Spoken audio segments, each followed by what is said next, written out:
The storm outside was battering the glass of the 42nd floor, a chaotic symphony of wind and rain that usually made me feel like a captain steering a ship through a hurricane.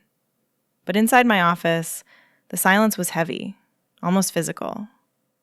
I stopped dead in the doorway. There, curled onto my oversized velvet sofa like a stray cat seeking heat, was Aurora, the Iron Negotiator. The woman currently holding $1 billion merger together with sheer willpower and terrifying spreadsheets. She was supposed to be in the war room. Instead, she was asleep in my sanctuary. Seeing her there, defenses stripped away, hit me with a jolt of something that felt dangerously like possessiveness. The merger was 72 hours away, and the architect of our survival had collapsed in the one room I kept locked. To understand the sheer anomaly of this image, you have to understand Aurora. In the boardroom, she is a weapon. I've watched her dismantle seasoned corporate raiders with nothing but a raised eyebrow and a silence that stretches until they crack. She processes data at a velocity that makes normal conversation feel like slow motion. She doesn't just listen, she dissects. She's the Ferrari of negotiators, a high-performance engine designed for speed, precision, and overwhelming power. But the thing about Ferraris is that they aren't built for traffic. They aren't built for the mundane, grinding, stop-and-go of corporate politics. They are built to run redline until the fuel cuts out. I am the CEO. I am the structure. I build the roads, the guardrails, the safety checks. Aurora is the chaos engine that drives us forward. We work because I manage the friction she generates. But looking at her now, one arm thrown carelessly over her eyes to block the dim light, I saw the cost of that speed. Her brain is a Ferrari engine equipped with bicycle brakes. She runs so hot, so fast, scanning every micro-expression, every clause, every potential outcome, that when she finally tries to stop, the pads burn out. She crashes. And apparently, she had decided that my office was the only safe place to wreck. My office is a study in controlled sensory input. Low, amber lighting from vintage lamps, never the harsh overhead fluorescents that make Aurora squint and fidget during board meetings. The walls are soundproof to a level usually reserved for recording studios. No ticking clocks, just the hum of the city far below, and the scent of old paper and leather. It's a vacuum, a void. For me, it's a place to think. For her, I realized, watching the slow rise and fall of her chest, it must be the only place where the internal static finally quiets down. The noise in her head, that constant buzzing hive of variables and outcomes, couldn't follow her in here.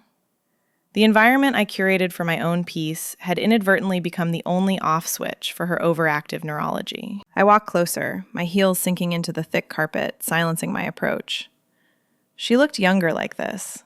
The sharp lines of her jaw, usually set in determination, were soft. Her hair, typically pulled back in a severe, don't touch me chignon, was spilling loose over the cushions. It felt intrusive to look at her this unguarded, like reading a diary she'd left open. But I couldn't look away. I felt a sudden, irrational urge to cover her, to stand between her and the door, to guard this rare moment of stillness. Then the shift happened. The air pressure in the room changed as she stirred. Her hand twitched, fingers grasping at the velvet texture of the sofa, seeking purchase in reality. She inhaled sharply, a gasp of someone surfacing from deep water. Her eyes flew open.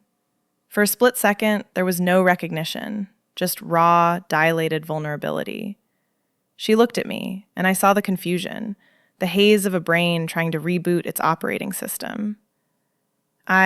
She started, her voice rough, stripped of its usual polished cadence. It was a sound of pure, unmasked need. Then the bicycle brakes failed, and the engine roared back to life. She sat up, the movement sharp and precise. The mask snapped back into place so fast it was almost audible. She smoothed her skirt, fixed a stray lock of hair, and looked at me with that familiar, unflinching intensity. "The term sheet," she said, her voice cool and steady, as if she hadn't just been unconscious in my personal space. "The valuation on the intellectual property is wrong. I fixed it in my head while I was resting. That afternoon on the sofa should have been a singular glitch in the matrix, an anomaly filed away under extreme exhaustion and never spoken of again. But the merger was a relentless beast, a hydra that grew 2 new heads for every clause we severed. As the due diligence phase dragged into its 3rd week, the boundaries between my office and her necessity began to erode. It started with small incursions. She would drift in at 2 p.m., ostensibly to review a contract, but her eyes would be glazed, her movements vibrating with a frequency that set my own teeth on edge. She wouldn't sit at the conference table. She would gravitate toward the sofa, her laptop balanced precariously on her knees, until the screen eventually went dark and her head tipped back against the velvet. It wasn't laziness. I knew that. It was a desperate biological need for regulation. One evening, when the silence between us felt particularly heavy with unasked questions, she gave it a name. Body doubling, she murmured, not looking up from the file she was shredding with a red pen. She explained that her brain, left to its own devices in a silent room, would cannibalize itself. Absolute silence wasn't peaceful for her. It was a vacuum that her mind frantically tried to fill with noise, anxiety, and catastrophic projections. I can't turn it off when I'm alone, she admitted, the confession stripping away another layer of her armor. But when you're here, when I can hear you typing or moving papers or just breathing, my brain knows it doesn't have to be on guard. You're the designated driver for the reality check. I can let go. I became her anchor. It was a strange, heady promotion, from CEO to human tether. I found myself curating the environment not just for my own focus, but for her decompression. I stopped taking calls on speakerphone. I switched my mechanical keyboard to one with softer switches, creating a rhythmic, low-decibel clatter that seemed to act as a lullaby for her over-revved nervous system. There was an intimacy to it that felt far more dangerous than a dinner date. A dinner date is a performance. You wear your best clothes and your wittiest anecdotes. This was the backstage reality. This was me, witnessing the precise moment the tension left her shoulders, watching the iron negotiator dissolve into a woman who needed someone else's presence just to feel safe enough to close her eyes. My office began to change. It was no longer just a sanctuary of oak and leather. It was becoming a shared atmosphere. The air, usually crisp and neutral, began to carry the weight of her presence, even when she wasn't there. Her perfume, a complex, neurotic blend of iris, cold metal, and expensive jasmine, started to layer over the scent of my books. It was a territorial marker, invisible and undeniable. I would walk in at 7 a.m. and smell her from the night before, a sensory ghost that made my pulse spike before I'd even had my coffee. I became complicit in the secret rituals. My assistant, a woman who prided herself on knowing everything, was quietly instructed that when the heavy oak door was closed, I was in conference, regardless of the lack of voices. I was guarding her recharge time like a state secret. I would sit at my desk, reviewing quarterly projections, but my attention was split. Half of me was analyzing revenue streams. The other half was hyper-aware of the woman 10 feet away. I tracked her breathing. I noted the way her hand curled under her cheek. I felt a fierce, possessive satisfaction in knowing that while the rest of the company saw the weapon, I was the only one allowed to see the person recharging in the armory. The silence in the room wasn't empty anymore. It was charged, thick with a proximity that felt less like colleagues working late and more like a prelude to something inevitable. We were alone in the tower, and the storm outside was nothing compared to the pressure building on the inside of the lock. The board of directors believes Aurora is made of marble. They see the woman who sits at the head of the table, spine fused steel, hands folded on the mahogany like a resting saint. They don't see the cost of that stillness. They don't see the static. But in the late hours, when the heavy door clicked shut and the tumblers locked the world out, I became the sole witness to the electricity she spent all day grounding. It started with a pen. It was a heavy, lacquer black instrument that she wielded like a scalpel during the day. But in the sanctuary of my office, it became a propeller. She would spin it through her fingers, a blur of motion so fast it made the air hum. Over and over, a hypnotic, infinite loop that I found myself tracking with my eyes instead of reading the P&L reports in front of me. Then there was the leg bounce, a rapid, seismic rhythm that shook the cushions of the sofa. In a meeting, she would cross her legs, locking that energy down under the table, holding her body in a vice grip of professional decorum. Here, she let the tremor run free. It wasn't nervousness. It was the engine idling. It was the overflow of a mind that was processing 300 variables a second and needed a physical outlet for the excess voltage. But the quirk that tested my own composure wasn't the pen or the leg. It was the way she chewed on her lower lip when the data didn't align. She would worry the soft skin with her teeth, pulling it taut, releasing it, biting down again with a distractingly savage intensity. It was a raw, unconscious habit that betrayed the polished veneer of the iron negotiator. Watching her do it felt like seeing a crack in a diamond. It was a glimpse of the friction happening inside her head, the sheer grinding effort of thinking 10 steps ahead of everyone else. I found myself staring at her mouth, fascinated by the contrast between the violence of the habit and the softness of her face. It wasn't annoying. It was intimately revealing. It was seeing the wiring under the dashboard, the sparks flying where the connections were loose. I was watching the exhaustion of holding it together. Every minute she spent in the boardroom, sitting still, filtering her thoughts through a socially acceptable sieve, was a minute she was burning fuel at an unsustainable rate. Here, she could finally drop the costume and just be the kinetic, restless, vibrating mess of brilliance she actually was. Sometimes the energy was too high for the sofa. Those were the nights she paced. She would kick off her heels, leaving them abandoned by the door like shipwrecked vessels, and walk the perimeter of the room. I would swivel my chair, tracking her movement in the low light. She moved with a predator's fluidity, a restless, prowling rhythm that seemed to sync with the beating of my own heart. Back and forth, window to bookshelf, bookshelf to door. The soft swish of her silk blouse, the muffled thud of her stockinged feet on the carpet. It was a sensory loop that I drank in. There was a sultry, charged quality to it, watching a woman so powerful unravel in my space. The air between us thickened, heavy with her static and my silent, unflinching observation. I wasn't just working. I was keeping time with her chaos. But there is a fine line between release and a spiral. One Tuesday, the pacing didn't slow down. It accelerated. Her muttering became a rapid-fire monologue of worst-case scenarios, her hands twisting together, the pen forgotten on the floor. She wasn't grounding anymore. She was spinning out, caught in a tornado of overthinking that was pulling her under. The body double wasn't enough. The passive anchor was failing. She needed a break in the circuit. I stood up, the leather of my chair creaking loudly in the tense room, and stepped into her path. There is a specific, delicate architecture to waking a woman who runs on pure adrenaline and caffeine. You cannot simply say her name. You cannot turn on the lights. To do so would be to trigger a startle response that leaves her heart hammering and her mood shattered for hours. I learned, through trial and error and the quiet observation of her rhythms, that waking Aurora required the patience of a bomb disposal technician and the gentleness of a lover. It became our closing ceremony, the inevitable end to the stolen hours of the afternoon. The first time I did it wrong, I touched her arm too quickly, and she nearly took my hand off, her body jerking awake in a fight-or-flight panic that took 20 minutes to talk down. Now I know better. Now I approach the process with a reverence that borders on the religious. I stop at the edge of the sofa, allowing my presence to register in the air before I make contact.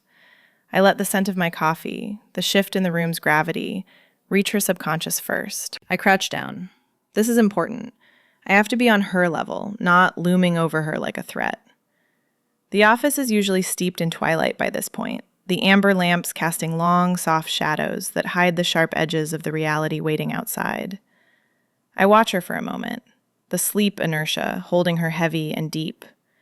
It's a common trait in ADHD, this difficulty in switching gears, the brain refusing to reboot because the shutdown was so absolute. She isn't just asleep. She is miles under, deep in the Mariana Trench of recovery, where the pressure of the world can't crush her. "Aurora," I say. I pitch my voice low. It's a specific register I've developed solely for this purpose, a resonance that sits below the frequency of alarm bells and ringtones. It's a vibration more than a command. It's time. She doesn't move. She frowns, a tiny crease appearing between her brows as the sound infiltrates her sanctuary. This is the transition state, the dangerous, beautiful limbo between the woman who sleeps and the woman who negotiates. In these few minutes, she is entirely without defenses. She is soft, tactile, and terrifyingly open. The filter that usually screens her every word is offline. I reach out. My hand finds the curve of her shoulder.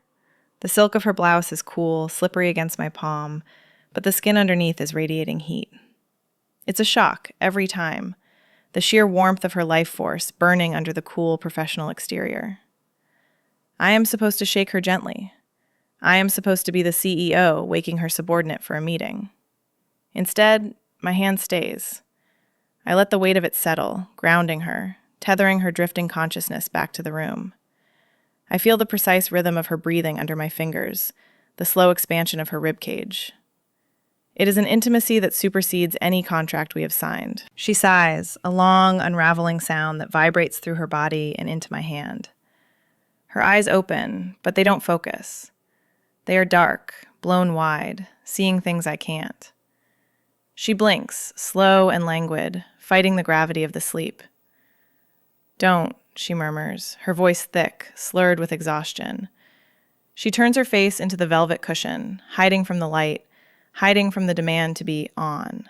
"We have the strategy review in 20 minutes, I whisper, my thumb sweeping an unconscious, soothing arc against her shoulder. I should stop. I know I should stop. But the air between us is thick, charged with the static of the storm outside and the heat of the woman in front of me. "I can't," she admits into the pillow. "The static.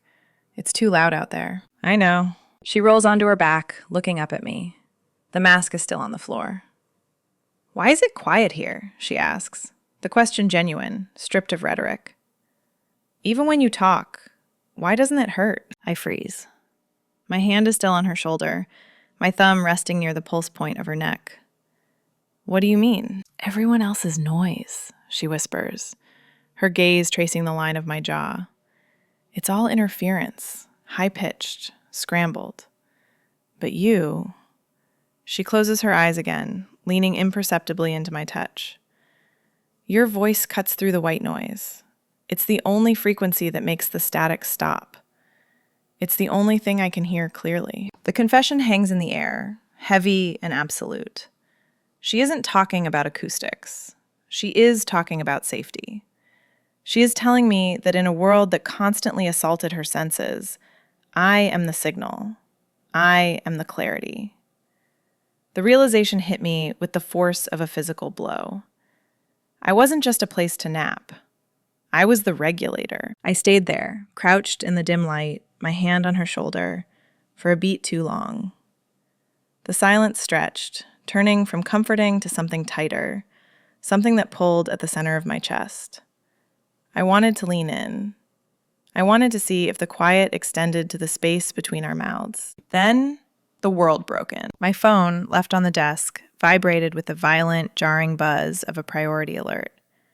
The spell shattered.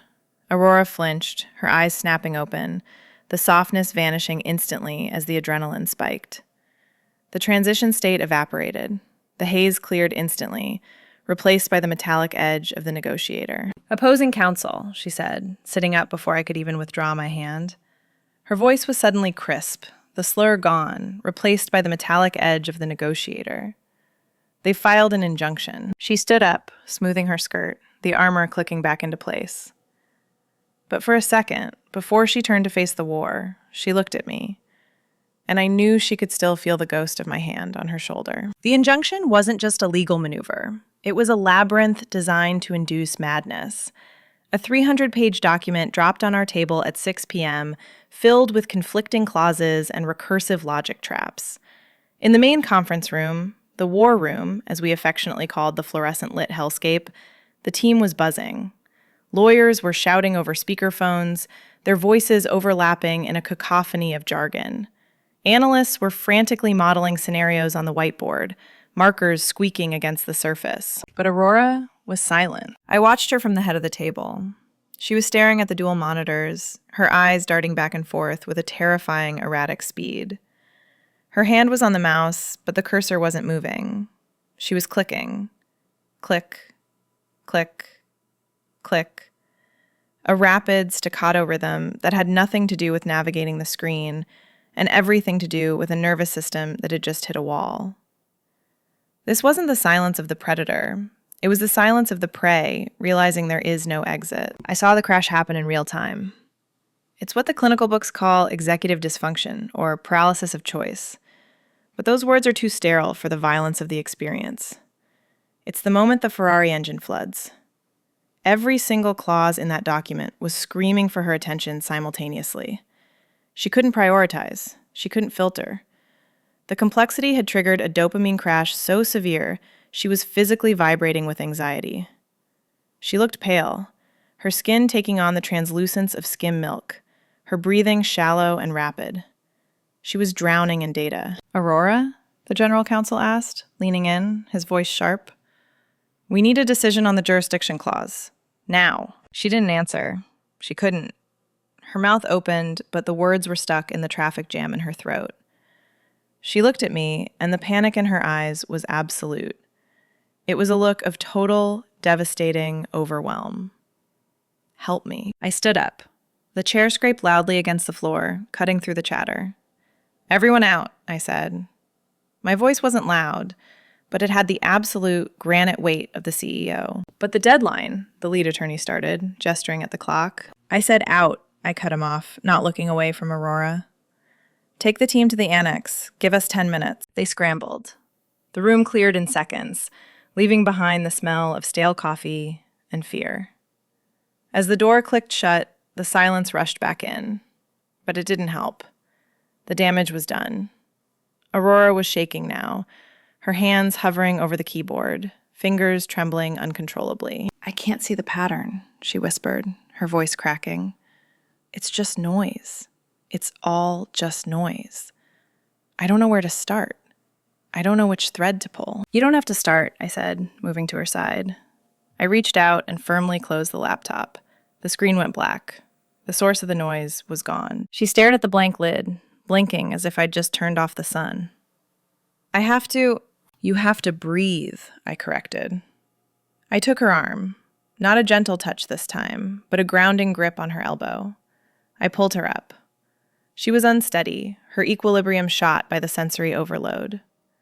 "We are going to the quiet room." "I can't leave the data," she protested, but her feet were already following me.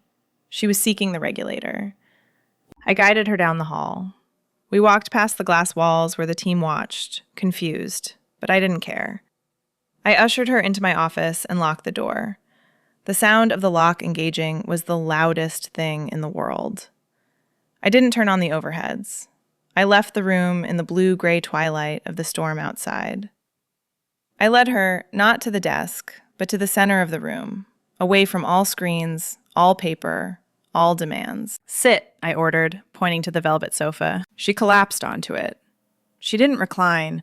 She sat on the edge, hands gripping her knees, still vibrating. "I can't think," she gasped, her chest heaving. "My brain it's static, pure static." "I know," I said softly. I walked to the side table and poured a glass of water, the ice clinking softly, a distinct, real sound. I handed it to her. "Drink. Sensory reset. Cold water." She took it, her hands shaking so hard the water sloshed over the rim. She drank, the cold shock forcing her nervous system to focus on a single, physical sensation. I watched her throat work. I watched the way her shoulders dropped an inch as the immediate threat of the decision was removed. "I'm failing," she whispered, the self-loathing thick in her voice. "It's just a contract. Why can't I just read the contract?" "Because you aren't a machine, Aurora," I said, sitting down on the coffee table in front of her, forcing her to look at me. "You're a high-performance engine that just overheated. You don't need to push harder. You need to cool down." I reached out and took the empty glass from her, setting it aside on the coaster. Then I took her hands. They were ice cold. I held them firmly, applying steady, even pressure. "Look at me," I commanded. "Not the contract, just me. Find the signal." She locked eyes with me. Her pupils were blown wide. The panic was still there, churning, but she was holding onto my gaze like a lifeline. We sat there in the semi-darkness, the storm raging against the glass, the only light coming from the city below. The isolation wrapped around us. It wasn't about the merger anymore. It was about the fact that I was the only thing keeping her from shattering into 1,000 brilliant, useless pieces. The professional rescue had bled into a personal necessity. The room had dissolved into a canyon of shadows. Outside, the storm had turned the city into a blurred watercolor of gray and charcoal. But inside, the only reality was the low, persistent hum of the HVAC system and the shallow, ragged sound of Aurora's breathing. She was still sitting on the edge of the sofa, but the frantic vibration had changed frequency. She wasn't shaking with the violent tremors of the crash anymore. Now, she was humming with a terrifying, silent static. She looked untethered, as if gravity had simply ceased to apply to her, leaving her spinning in a void of unorganized data. I knew this state. I had seen it in the way she sometimes gripped the edge of the boardroom table until her knuckles turned white. It was the paradox of her neurology. She was simultaneously overstimulated by the noise of the crisis and understimulated by the lack of physical grounding. Her brain was a kite in a hurricane, desperate for a string to pull it back to earth. She didn't need water. She didn't need kind words. She needed density. She needed weight. I moved from the coffee table to the sofa. The distance was only a few feet, but crossing it felt like breaching a containment line. I didn't sit near her. I sat with her.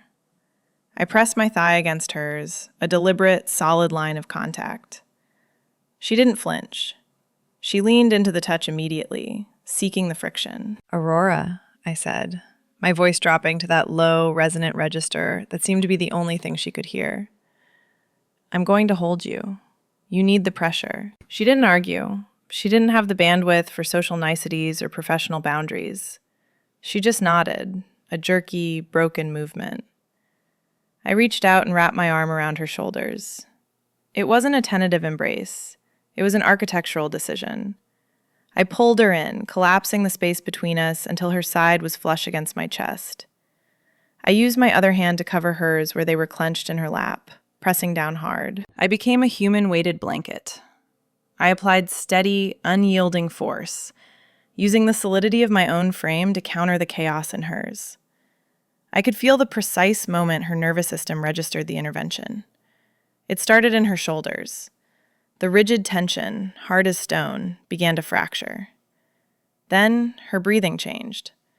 The shallow, panic-induced rhythm faltered, held for a terrifying second, and then released into a long, shuddering exhale that seemed to empty her lungs completely. She slumped against me. The fight went out of her spine, and she melted into the structure I was providing. It was a heavy, total surrender. I rested my chin on the top of her head, smelling the rain that still clung to her hair, and that complex, metallic perfume that was so distinctly her. Underneath the scent of iris and ozone, there was something warmer, the smell of skin and exhaustion and raw, unfiltered humanity. We sat there for a long time in the dark. The city lights below were distant constellations, irrelevant to the gravity well we had created on the 42nd floor. The silence in the room shifted. The sharp, jagged edge of the panic attack dulled, replaced by a thick, viscous calm. But as the fear receded, something else flooded in to fill the vacuum. The proximity changed. I became acutely aware of the heat radiating from her body. It was searing, soaking through the layers of silk and wool, branding me. The hand I was using to ground her shifted, my fingers sliding from the back of her hand to interlace with her fingers. It was an instinctive, dangerous adjustment. Her grip tightened instantly, holding on to me not just for stability, but with a sudden, fierce possession. She turned her head. Her cheek brushed against the fabric of my blazer, exploring the texture, before she tilted her face up. I looked down. In the shadows, her eyes were vast, stripped of the negotiator's calculation. They were dark pools of want. The air between us thickened, charged with a sudden, undeniable voltage. This wasn't a rescue mission anymore. This was a collision. "The static," she whispered, her voice barely a breath against my neck. "It's gone." "I know," I murmured. My gaze dropped to her mouth. Her lips were parted slightly, swollen from how she'd been biting them earlier. The invitation was silent, absolute, and terrifying. She shifted, turning her body fully toward me, her hand coming up to rest on my lapel. She gripped the fabric, pulling me down, or perhaps pulling herself up. The distance closed to nothing. I could feel the ghost of her breath on my lips, warm and steady. The pull was magnetic, a force of nature that defied all logic, all protocol, all survival instincts. I leaned in, my eyes fluttering shut, ready to cross the final millimeter. Then the light changed. It wasn't a lamp. It was the sun. A harsh, gray dawn broke over the horizon, slicing through the blinds and hitting the far wall with the violence of a spotlight. The reality of the morning, the deadline, the lawyers, the $1 billion on the table, crashed into the room. We froze, suspended on the precipice of a mistake that would have changed everything. The transition from the velvet shadows of my office to the harsh, fluorescent reality of the boardroom was violent. But we were ready. The opposing counsel sat across the mahogany expanse, looking smug. They had seen Aurora crack yesterday. They smelled blood in the water. They assumed the iron negotiator was rusted through, ready to crumble under the weight of the 300-page injunction they had weaponized. They didn't realize that the woman sitting opposite them wasn't the same person who had fled the room 12 hours ago. That woman had been drowning in noise. This woman had been grounded, rebooted, and calibrated by the only person who knew how to operate the machinery. She entered the flow state the moment the meeting began. For the uninitiated, ADHD hyperfocus looks like obsession. It looks like a trance. For me, watching from the chair directly to her right, it looked like a symphony.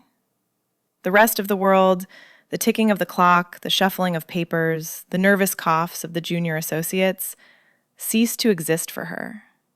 Her pupils dilated, her posture sharpened, and the chaotic Ferrari engine energy that usually scattered in a dozen directions was suddenly funneled into a single blinding beam of laser precision.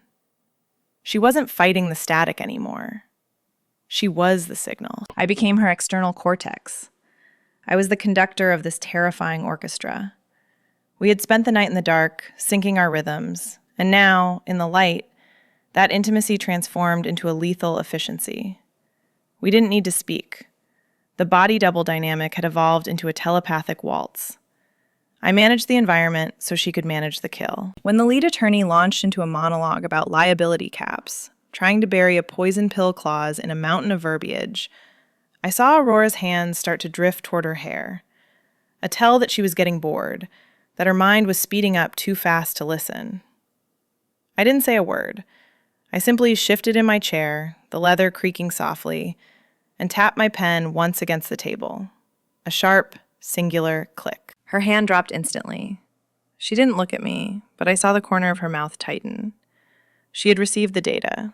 Stay present. He's bluffing. It was a secret language, written in sound and proximity.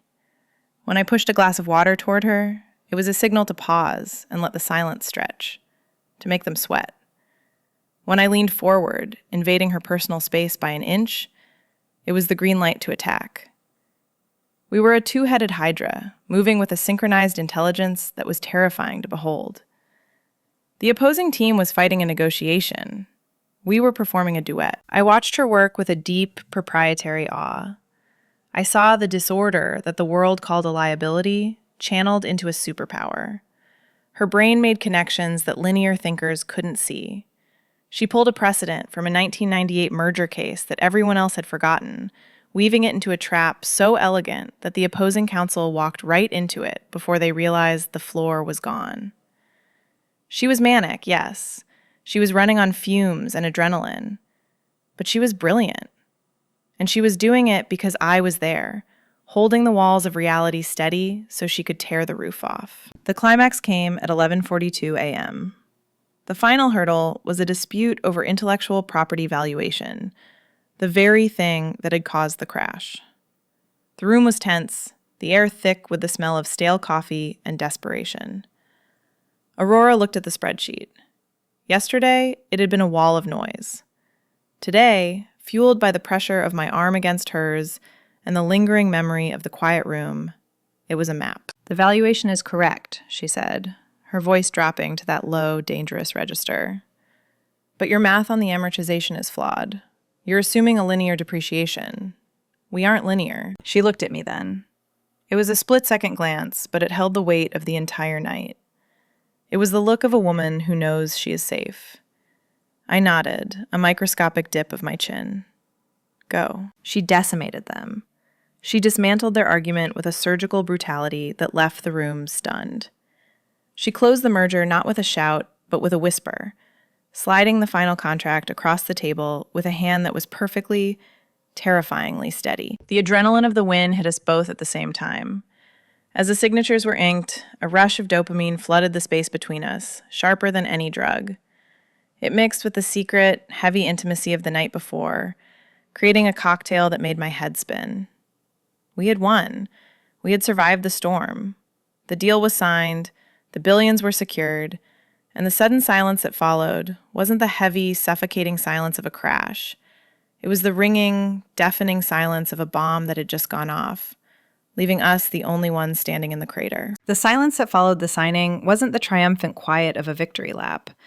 It was the hollow, ringing vacuum of a crash site after the debris has settled. The lawyers had packed up their briefcases, their voices loud and jarring as they discussed dinner reservations, already moving on to the next kill. The champagne had been opened, a ritualistic and sticky affair that felt performative. I watched Aurora sip hers with the detached expression of someone drinking cough syrup. She was smiling, shaking hands, playing the role of the conquering hero, but I saw the tremor in her fingers returning. The flow state was evaporating. The hyperfocus, that glorious, blinding shield that had protected her for the last 6 hours, was dissolving, leaving her nerves exposed to the raw air. I retreated to my office first. I needed to decompose the war room, to turn the sanctuary back into a workspace. I expected Aurora to leave. I expected her to take the black car waiting downstairs, to go back to her sleek, minimalist apartment in the city, to sleep for 14 hours in a bed that didn't smell like my cologne and old leather. The crisis was over. The contract that had bound us together in this pressure cooker had been fulfilled. Logic dictated that the body double dynamic was now obsolete. But when I walked into my office, the lights were off. The only illumination came from the city grid sprawling below, a cold, indifferent map of electricity. And standing by the window, silhouetted against the glass, was Aurora. She hadn't left. She had shed the blazer, tossing it carelessly onto the floor, a violation of her usual pristine order that signaled deep distress. She was hugging herself, her arms wrapped tight around her ribs, as if she were trying to physically hold her body together. This was the drop. It is the cruel biological tax of ADHD. What goes up, the manic brilliance, the laser focus, the dopamine flood, must come down. And the fall is vertical. "You should be celebrating," I said, my voice soft, closing the door behind me. The click of the latch was loud in the empty room. "The board is already talking about a bonus that could buy a small island." She didn't turn around. She was vibrating again, but it wasn't the hum of the Ferrari engine. It was the rattle of a machine coming apart at the bolts. "I don't know what to do with my hands," she whispered. The confession was stark, terrified. The noise stopped. The project is done. And now, it's just quiet. But it's the wrong kind of quiet. It's loud inside. I walked over to the drink cart, pouring a glass of water instead of more alcohol. I moved to stand beside her, keeping a respectful distance, the ghost of professional boundaries trying to reassert itself.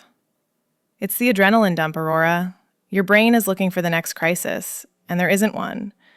You need to go home. You need to sleep in a real bed." She turned to look at me then, and her face broke my heart. She looked hollowed out, gray with exhaustion, her eyes wide and unmoored. She looked like a sailor who had survived the hurricane, only to realize she had forgotten how to walk on dry land. "I can't go home," she said, her voice trembling. "My apartment, it echoes. The air is too thin. If I go back there, I'll just stare at the wall until the static screams so loud I can't breathe." She took a step toward me, invading the buffer zone I had tried to establish. "I can't be alone right now. The regulator is gone." "The deal is done, Aurora," I said, trying to summon the voice of the CEO, the voice of structure. I had to be the guardrail, even if I wanted to be the pillow. "You don't need the room anymore. You don't need the body double. We survived.